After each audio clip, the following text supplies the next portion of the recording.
"You are not my father anymore. You are just a liability." My daughter-in-law said it calmly, like she was reading from a grocery list. My son sat at the kitchen table and said nothing. I looked at him for a long time, waiting. He never looked up from his phone. I walked upstairs, pulled my old green duffel bag from the closet, and started folding my shirts. My hands were steady. That surprised me. Outside, a silver Lexus pulled up to the curb. My son saw it from the window. "Dad, who is that?" I picked up my bag, walked past him, and opened the front door. If this story moves something inside you, subscribe to Shattered Vengeance. Every week I share real stories about people just like you and me. Tell me in the comments where you're watching from. Because some days, knowing someone out there is listening is the only thing that makes the quiet bearable. My name is Robert Callahan. I am 68 years old, and 3 weeks ago I walked out of my son's house in Mississauga with one bag and a heart that felt lighter than it had in over a year. It was not a dramatic exit. There was no shouting, no slamming of doors. Just a man carrying his life in a duffel bag, stepping into the cold Ontario morning, and choosing himself for the first time in longer than he could remember. But to understand why I left, you need to understand what I left behind. Not the house, not the people. What I left behind was the version of myself that had decided, somewhere along the way, that needing something made him less of a man. My wife Margaret died 22 months ago, ovarian cancer. She fought for 14 months. I held her hand every single day of those 14 months, and on the last morning, when the hospice nurse told me quietly that it would not be long now, I climbed into the narrow hospital bed beside her and just held her. She passed in her sleep, which is the kindest thing the universe did for either of us. We had been married for 41 years. I worked 35 of those years at a paper mill outside Sudbury, the kind of job that leaves its marks on your hands and your knees and your lower back long after you clock out for the last time. Margaret worked part-time at a dental office for 20 years, mostly so she had something that was hers, something outside the house. We were not wealthy, but we were careful. We had our home in Sudbury, a modest bungalow with a garden Margaret treated like her third child. We had our CPP and our OAS and a small RRSP I had managed not to touch. We had enough. Our son David grew up in that house. He was a good boy, curious and funny, the kind of kid who asked why about everything. I drove him to hockey practice at 5 in the morning twice a week for 6 years. I coached his team for 3 of those years, even though I had to be at the mill at 7. When he was 15 and crashed my truck backing out of the driveway, I did not even raise my voice. When he dropped out of his first year of engineering at Laurentian and came home ashamed, I sat with him at the kitchen table and told him that changing direction was not the same as failing. He eventually finished a business degree at Ryerson, moved to Toronto, met Karen, and built a life down south that looked, from the outside, exactly like what you were supposed to build. Karen is efficient. That is the most honest word I have for her. She runs her household like a project manager running a tight budget. She is not cruel by nature. She is simply someone who measures everything, including people, by what they contribute to the outcome she has planned. In the early years, Margaret and I fit into her plan fine. We visited for Christmas. We sent birthday cards with checks inside. We were useful and we were distant, which seemed to be the arrangement that worked for everyone. Then Margaret got sick, and useful changed shape. David and Karen drove up to Sudbury a handful of times during the 14 months. Not as many times as I needed them to, but I never said that out loud. You do not say those things when your son has a mortgage and 2 kids in school and a 4-hour drive each way. You just hold the phone and listen to his voice and tell him everything is fine. Same as Margaret told me everything was fine on the days she could barely lift her head off the pillow. After Margaret passed, I was alone in that bungalow for 8 months. 8 months of waking up and reaching across a cold bed. 8 months of making coffee for 2 and then standing in the kitchen realizing I had done it again. I kept her garden alive through that summer. I do not know why. It gave me somewhere to put my hands in the morning. David called every Sunday. The calls were short. "How are you, Dad?" "Oh, that's good." "Listen, the kids are..." And then 20 minutes of stories about Emma and Tyler that I loved, but that left me feeling further away when I hung up than before I picked up. I was not depressed. Exactly. I was just slowly disappearing, which is different. In February, David drove up alone and sat across from me at the kitchen table. He was wearing that gray peacoat Karen had bought him, the nice one. He had an energy about him, the careful kind. The kind people have when they've rehearsed what they're going to say. "Dad, you shouldn't be up here alone. It's not good for you." I told him I managed fine. "The house is too big," he said. "Karen and I talked about it. We have the basement suite. It's finished, it has its own bathroom. The kids would love having you around." I looked at him for a moment. "Are you sure Karen wants this?" "Of course," he said, and he held my gaze just long enough that I believed him. I sold the bungalow in April. It sold for $240,000, which in the Sudbury market was fair. I gave David $80,000. I thought about it for weeks before I did it, turned it over in my mind, the way you turn a stone to see what's under it. But he had a young family and a big mortgage, and I was his father. And I thought, this is what you do. You help while you still can. The other $160,000 I kept in a GIC at TD. For emergencies, I told myself. For later, I drove down to Mississauga in my truck on a Tuesday in late April. Karen met me at the door with a smile that reached her eyes and a cup of coffee that was exactly how I like it. Emma hugged my legs. Tyler showed me a Lego set he was building. I stood in their entrance hall and felt something I had not felt since the hospice. I felt wanted. The basement suite was fine.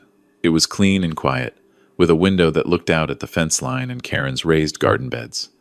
A single bed, a small dresser, a bathroom with a stand-up shower. Private entrance from the side yard. David had put a used armchair down there, a blue plaid one that was comfortable if you didn't sit in it too long. I hung a photo of Margaret on the wall above the dresser, and I told myself this was temporary, just until I figured out what came next. What came next was nothing, because nothing was what I was allowed to need. The first month was the honeymoon. I had breakfast with the kids before school. Karen included me in dinner. David and I watched the hockey playoffs together on Friday nights. I felt useful. I shoveled the walk without being asked. I took Emma to her swimming lesson on Tuesdays because Karen had a work call and David was in the office. I fixed the leaking tap in the upstairs bathroom, the one David had been meaning to call a plumber about for 3 months. I felt like I was pulling my weight. I felt like I belonged somewhere again. Then the rules started. They didn't arrive all at once. They came in the way cold weather comes in fall, gradually, 1 degree at a time, until one morning you wake up and realize you've been freezing for weeks. "Robert, could you maybe not come up during dinner prep? Karen needs the kitchen to herself." David said it lightly, the way you say something when you've been asked to say it by someone else. I started eating earlier, alone in the basement, before they sat down together as a family. "Robert, the kids have a routine after school. It kind of throws them off when you're up here."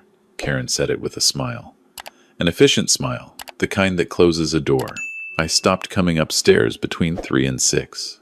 "Dad, the hot water heater takes a while to recover. Could you shower in the evenings instead of mornings?" This one from David, not looking at me. I rearranged my whole morning around their hot water heater. Each rule was small, reasonable even. Taken one at a time, none of them would raise an eyebrow. But together, over weeks, they were building something, a perimeter, a shape of space I was allowed to occupy, and the shape kept shrinking.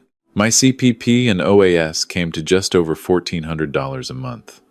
It is not much, but for a man living in someone else's house, I thought it was enough to at least cover my share of whatever I consumed.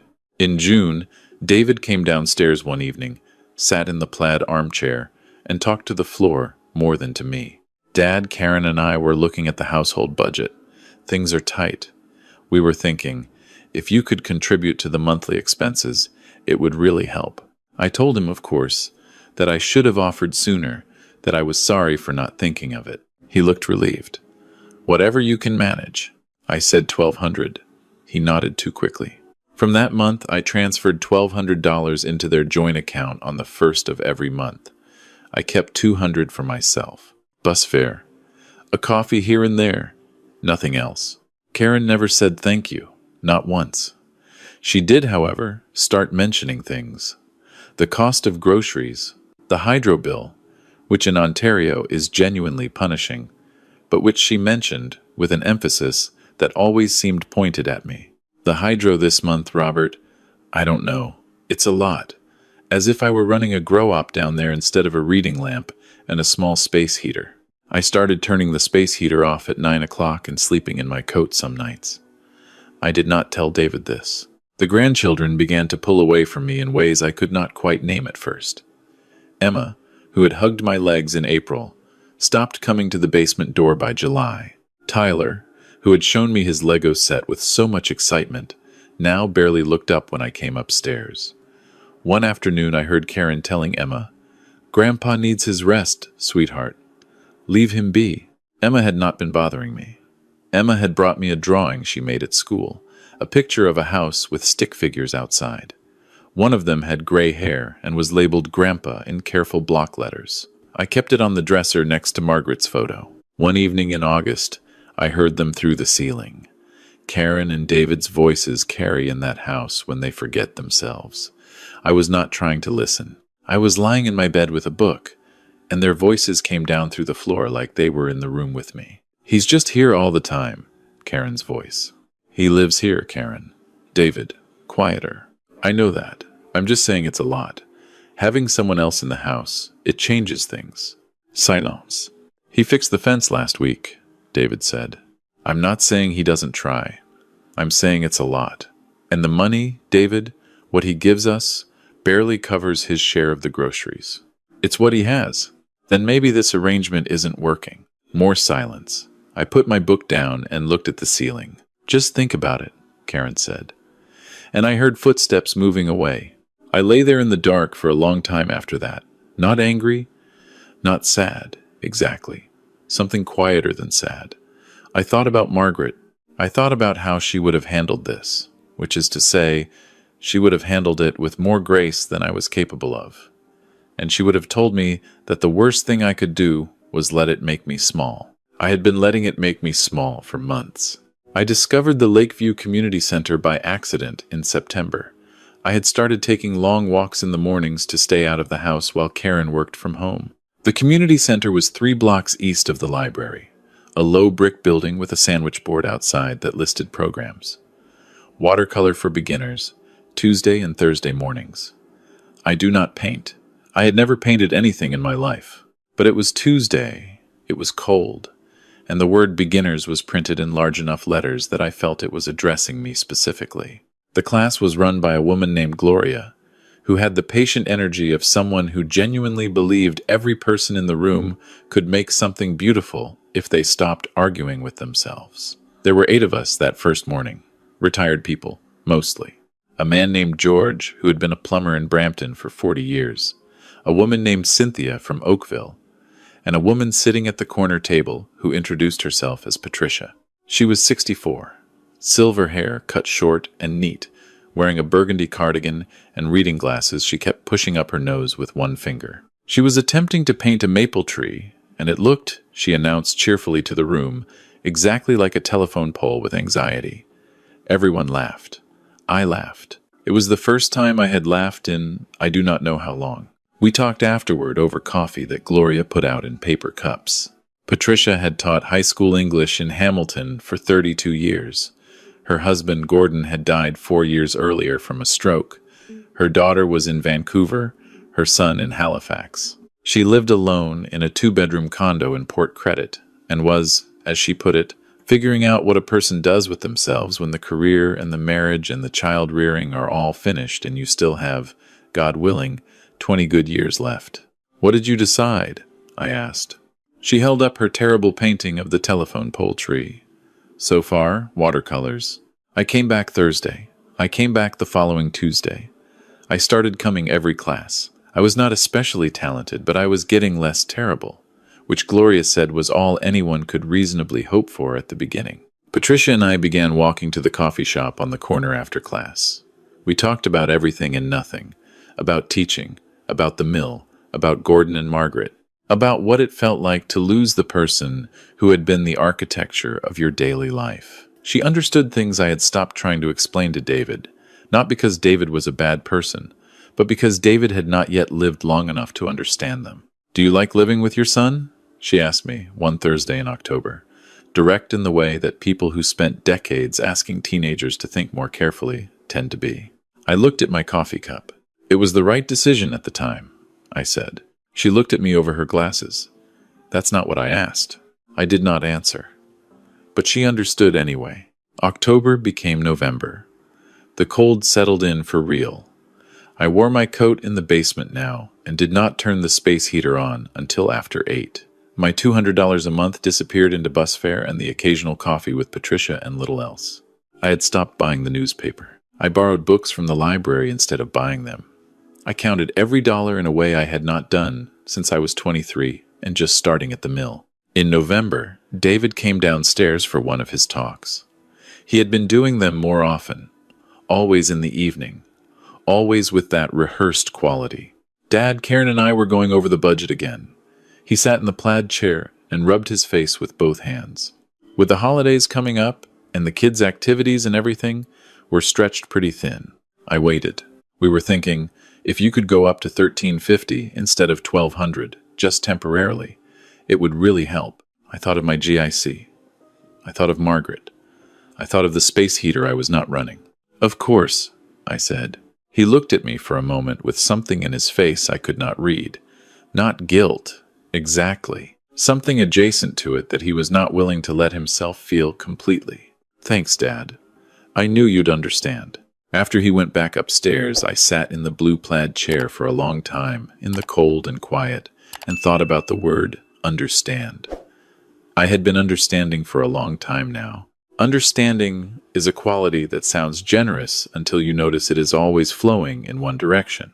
I kept $13 in my wallet for the rest of November. I did not tell Patricia this. I did not tell anyone. The night everything broke was a Thursday in December. I had been at the community center for the afternoon holiday social. Patricia and I had stayed longer than usual, helping Gloria pack up the decorations. I got home at 6:30, which was later than I normally came in. David was in the kitchen. Karen was at the island with her laptop. The kids had apparently already eaten because the kitchen had that post-dinner stillness. When I came in through the side door, David looked up, and the expression on his face was one I had seen before. Controlled, prepared. "Dad, can we sit down?" Karen closed her laptop. We sat in the living room, me on the edge of the couch, the way you sit when you are not sure you are allowed to lean back, and them across from me in the 2 armchairs they had chosen together at some furniture store in Etobicoke. A united front without trying. David spoke first. He always did. Karen preferred to let him open and then take over once the frame was set. "We've been thinking a lot about the arrangement, about what's been working and what hasn't. And honestly, Dad, it's been hard on everyone." I said nothing. "It's not that we don't want you here. It's that we have to be realistic. We have the kids, we have our own plans, and financially, it's just not sustainable the way it is." "I increased my contribution in November," I said. Karen leaned forward. She had a calm that I had learned to read by now. It was not the calm of someone at peace. It was the calm of someone who has decided. "Robert, your $1,350 barely covers the hydro. Do you understand what it costs to have another person in the house? Groceries, water, heating, the property tax goes up, our insurance." "Karen." David said it softly. She paused and then recalibrated. "I'm not trying to be cruel. I'm trying to be honest with you because I think you deserve honesty." I looked at her. "All right. You're 68. You're healthy. There are things you could do. Part-time. Something. There are programs for seniors. Tim Hortons. Grocery stores. Plenty of people your age work. You're asking me to get a job. We're asking you to take more responsibility for your situation." She said it like she'd polished the phrase until all the sharp edges were smooth. David was looking at his hands. "David." I said his name and waited until he looked at me. "Is this what you want?" He held my gaze for 3 full seconds and then looked away. "I just think we need to find a solution, Dad." I understood then. Not in a new way. I had understood for months, in the slow, incremental way that truth arrives when you do not want to let it in. I understood that my son was not a bad man. He was a man who had married someone stronger-willed than himself, who had built a life around her priorities, who loved me in the abstract and found me inconvenient in the specific. I understood that the arrangement had never been an invitation. It had been a calculation. And the calculation had shifted. Karen spoke again. Her voice was the most steady it had been all evening. "You are not my father, Robert. I want to be clear about that. I have my own parents to think about. This was always meant to be temporary. You've been here for 8 months. At some point, temporary has to mean something." She paused and then added almost gently, "You're a liability we didn't plan for." I looked at her for a moment. Then I stood up. "Thank you for being honest," I said. I went downstairs. I did not sleep. I sat in the blue plaid chair in my coat, and I looked at the wall where Margaret's photo hung, and I had a long, wordless conversation with her, the way you do when someone has been gone long enough that you have learned to have conversations on both sides yourself. I told her what they had said. I told her I was not angry. I told her I did not know what to do and that I was afraid, and that the afraid part was mostly about the $160,000 in the GIC, not because it wasn't enough, but because I had never once in 68 years made a decision from pure self-interest, and I was not sure I knew how. Margaret, in the way that the dead sometimes do, did not give me an answer. She only looked at me from the photograph with that particular expression she had when she already knew what I was going to do and was waiting for me to catch up. I called Patricia the next morning. I had not planned to. My thumb found her number before my brain had finished forming the intention. She answered on the third ring, and when I started to speak, my voice broke in a way it had not broken since the hospice. And she said, "Only Robert, where are you?" And when I told her, she said, "Stay there. I'm coming." She arrived 45 minutes later, which, given the Mississauga traffic at that hour, meant she had left almost immediately. She knocked on the side door of the basement, the private entrance, and when I opened it, she stood there in her winter coat with 2 Tim Hortons cups and no expression of surprise on her face whatsoever, as if she had been expecting this call for some time. We sat in the basement and I told her everything. Not just the night before, everything.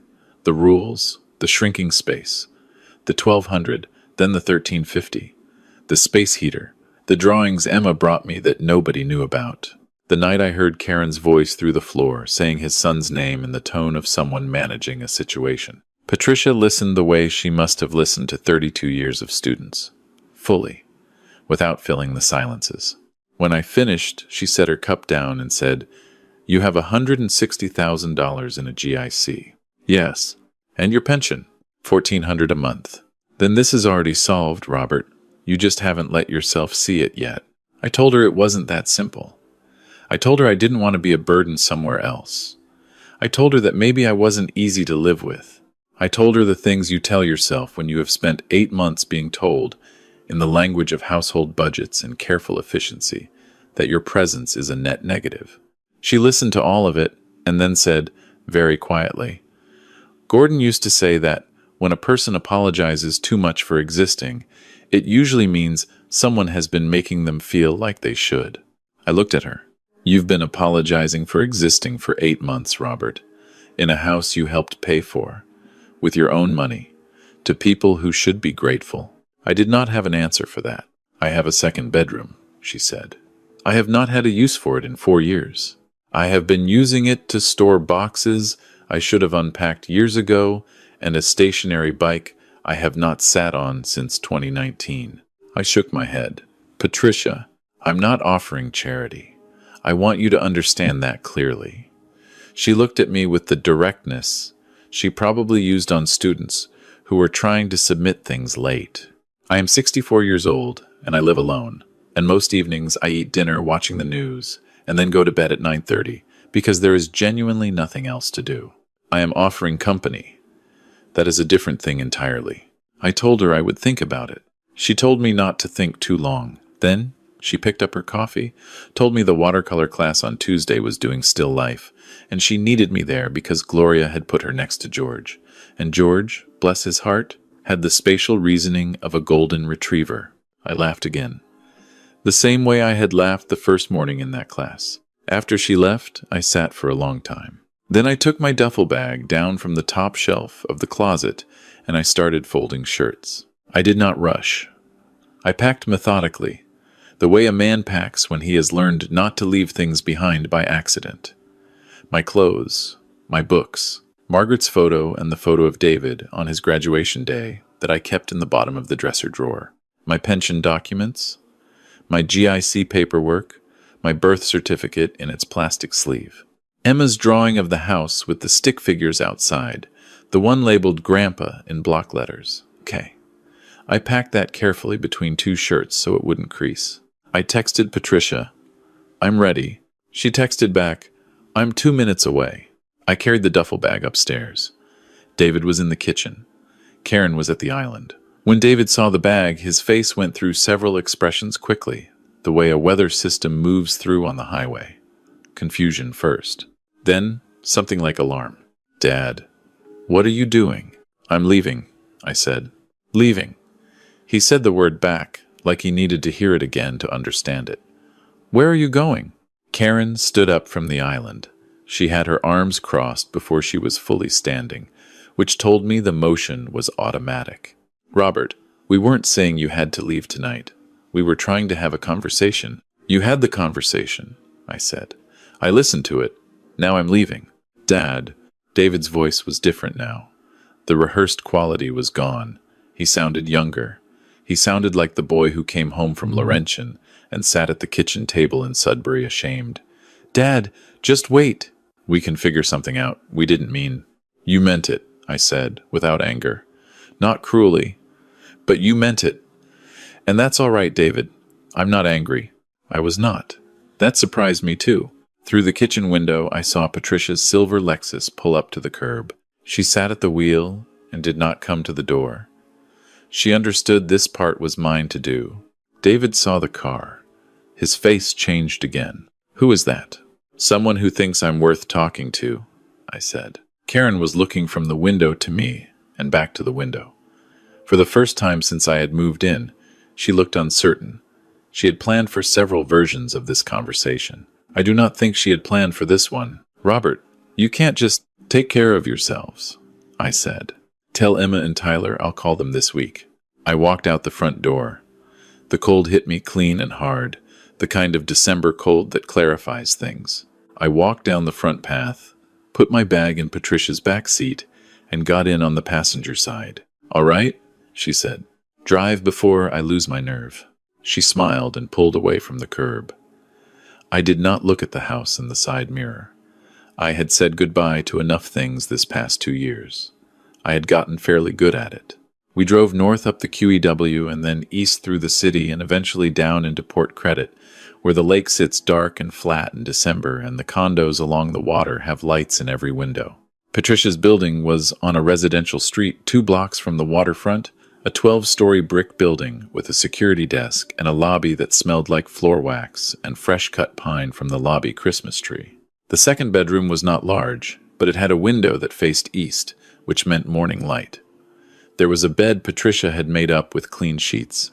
There was a dresser. There was room for my duffel bag and my books and Margaret's photo, which I set on the windowsill so she would get the light.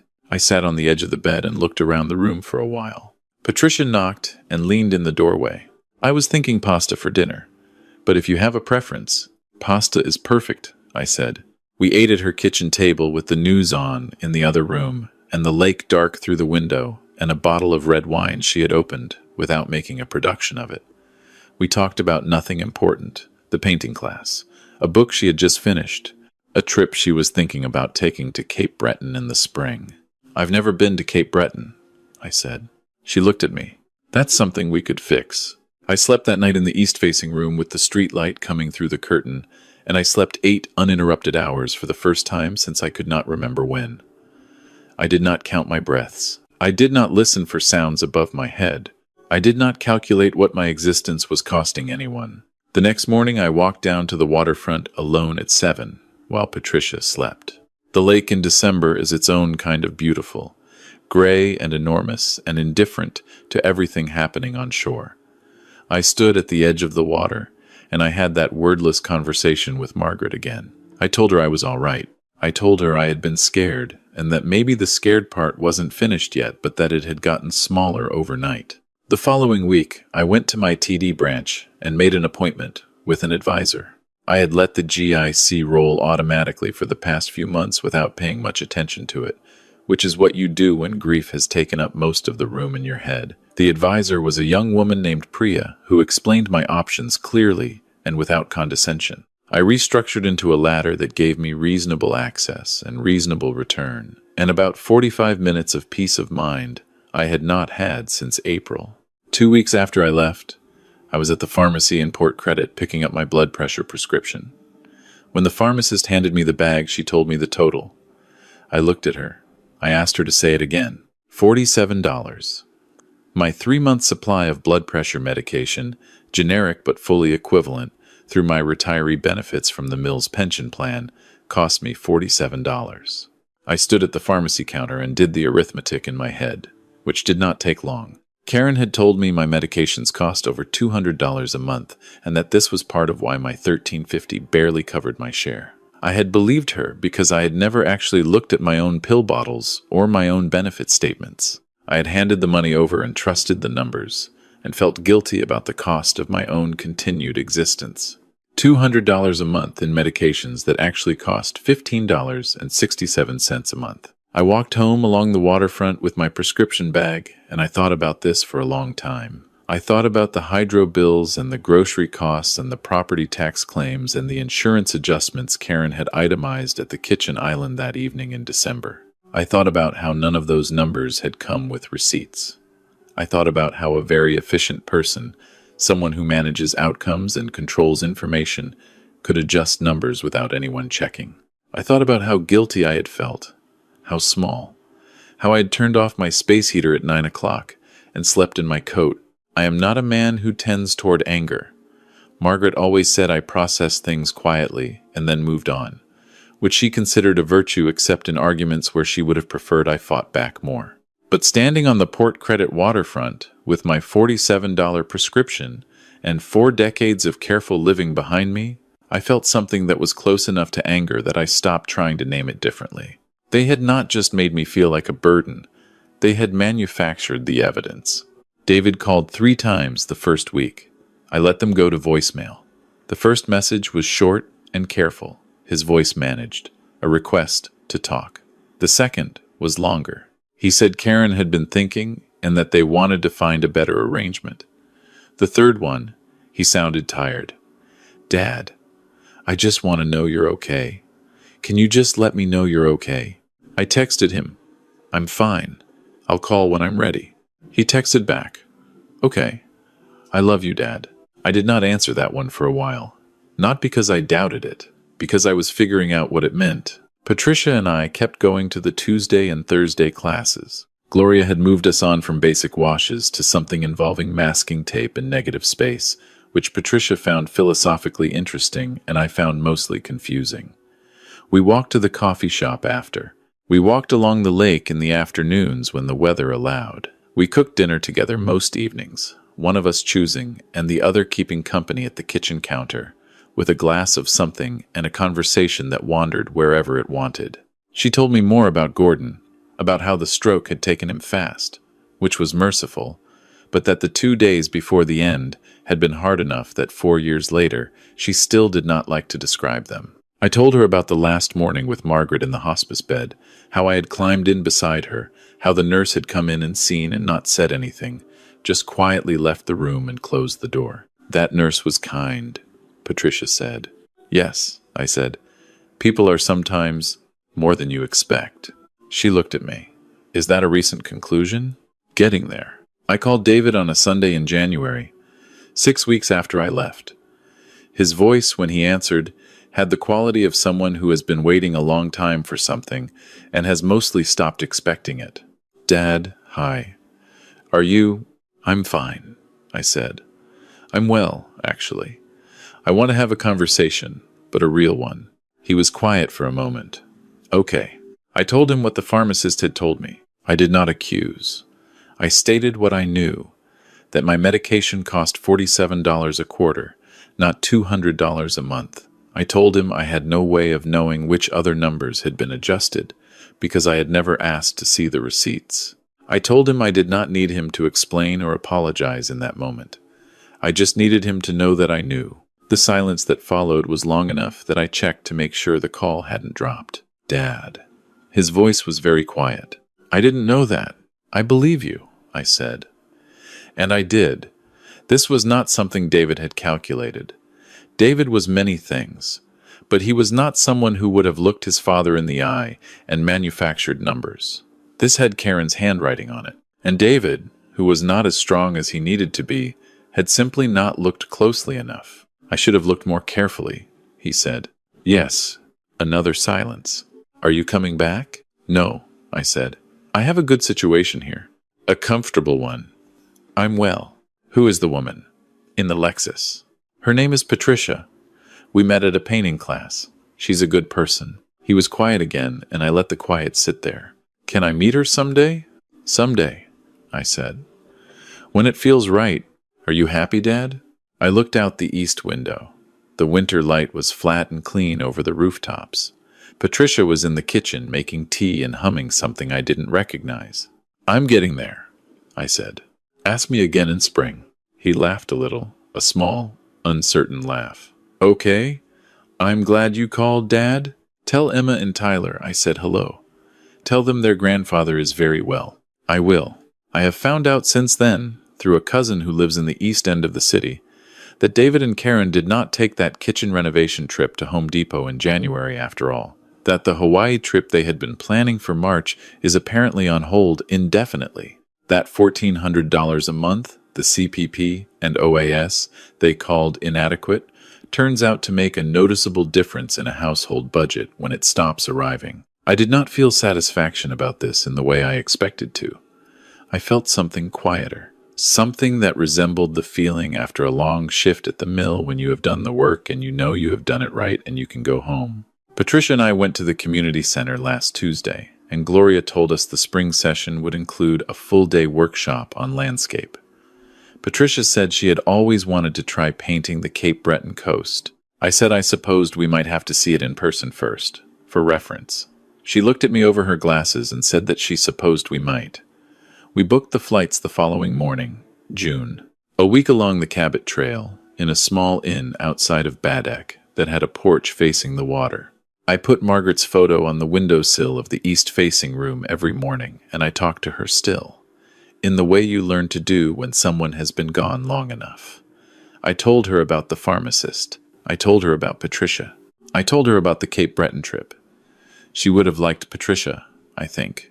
They are different kinds of women, Margaret and Patricia, but they share something I have come to believe is rarer than it should be. They are both people who see clearly and choose kindness anyway. That is harder than it looks. David texted me last week, just to say that Emma asked about me and wants to video call. I said yes, Sunday afternoon. We talked for 40 minutes. She showed me a drawing she had made, not unlike the one she brought to the basement in September. A house with stick figures, a sun, flowers. One of the figures had gray hair and glasses she had added since then, because Patricia's glasses had apparently made an impression on Emma during the brief moment she had appeared in the background of a video call. "Is that Grandpa's friend?" Emma had asked David afterward, apparently. "Yes," David had told her. "She looks nice." She is, I thought. She really is. I am writing this from the kitchen table, in port credit. It is February, and the lake out the window is the color of pewter, and Patricia is at the community center this morning, volunteering for the seniors' lunch program, something she does on Wednesdays that I have started joining her for. I go for the company. I stay because a retired pipe fitter named Albert tells stories about working in Fort McMurray in the 80s that are the funniest things I have heard in 20 years, and because the soup is always good, and because it turns out that being useful to strangers is not as different from being useful to family as I had always assumed. Maybe it is better. Strangers choose to be there. I learned something in these past months that I want to say clearly, for anyone still listening. The people who tell you that you are a burden are often the ones who need you to believe it. Not because it is true, because believing it makes you compliant. It makes you smaller. It makes you turn off your space heater at 9 o'clock and sleep in your coat and hand over $1,400 and still feel guilty that it isn't enough. The moment you stop believing it, the arrangement falls apart, because the arrangement was built on your belief. I should have stopped believing it sooner. But I believe now, clearly and without argument, that I am not a burden. I am a 68-year-old man who worked 35 years in a paper mill, raised a son, loved a woman for 41 years, and still has enough life in front of him to paint badly in a Tuesday morning class and book a week on the Cape Breton coast and eat dinner at a kitchen table with someone who makes him laugh. That is not nothing. That is, in fact, almost everything. If this story touched something in you, leave me a comment. Tell me where you're watching from. Tell me if you've ever felt like a liability in your own family. Tell me how you handled it, or how you're handling it now. Because sometimes the most useful thing in the world is knowing that someone else is in the same room as you, even when the room is very dark. Leave a like if this story was worth your time. Share it with someone who needs to hear it. And I'll see you in the next one.